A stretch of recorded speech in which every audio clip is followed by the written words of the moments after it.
just about all of this. DNC aside, Yeah.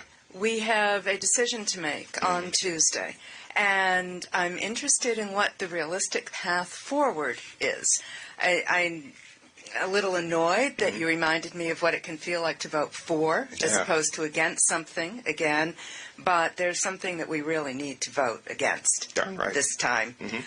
Delegates count. Yeah. Ours won't. Yeah. How do you achieve the delegates necessary to proceed with this? It's a darn good question. Let me describe my path. First of all, there's a reason I'm up here. It's not just to start this campaign and win the presidency by walking through the snow. It's to remind this entire country that what was done to all of you is one of the most egregious affronts to democracy I've ever known in my lifetime.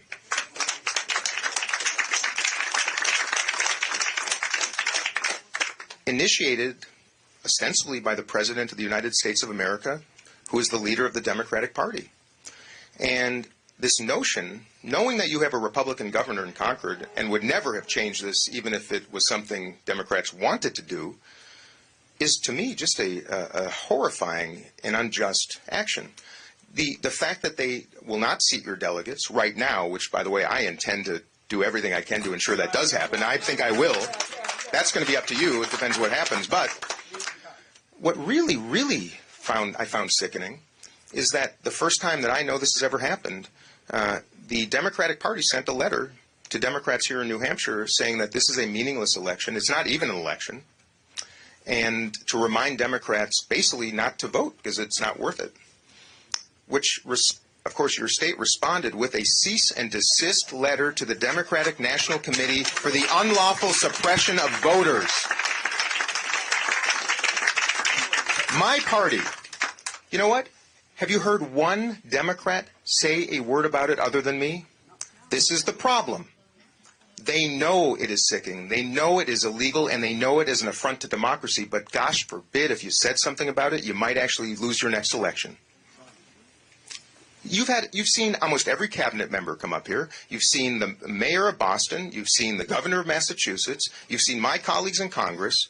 Not a single one has said a word about it. I'm telling you the truth, and I'm saying the quiet part out loud. It is wrong, and I will call BS on any party and any person that causes an injustice to democracy. So that's a beginning. I could have avoided this because there's no delegates. I think to honor this extraordinary 103-year practice of vetting candidates in the way you do it is something we should honor. Honor, not get rid of. And this is when it goes back to all of you. You ask about the path? You will determine my path on Tuesday night.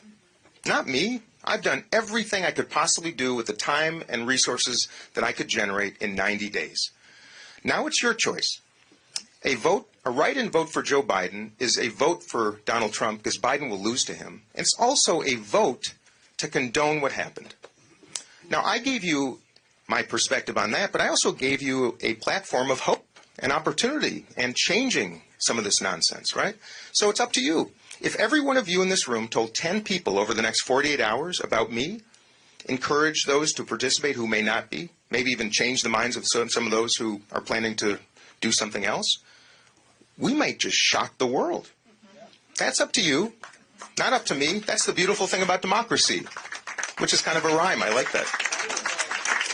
It's up to you, not to me. That's the beautiful thing about democracy. Hey, you never know where inspiration comes from, my friends. So that's the answer. And I'm going to finish up with this. I'm going to keep walking through this country and meeting people where they are, answering their questions, showing up, debating, doing town halls, wherever I can. I intend to go to that convention in Chicago and make my case that I am better positioned, better prepared to defeat Donald Trump. That's the only reason I'm in this business. To defeat this man, one way or another, I will do what it takes, I promise you, because you want that and we deserve it. Okay? We're going to do it.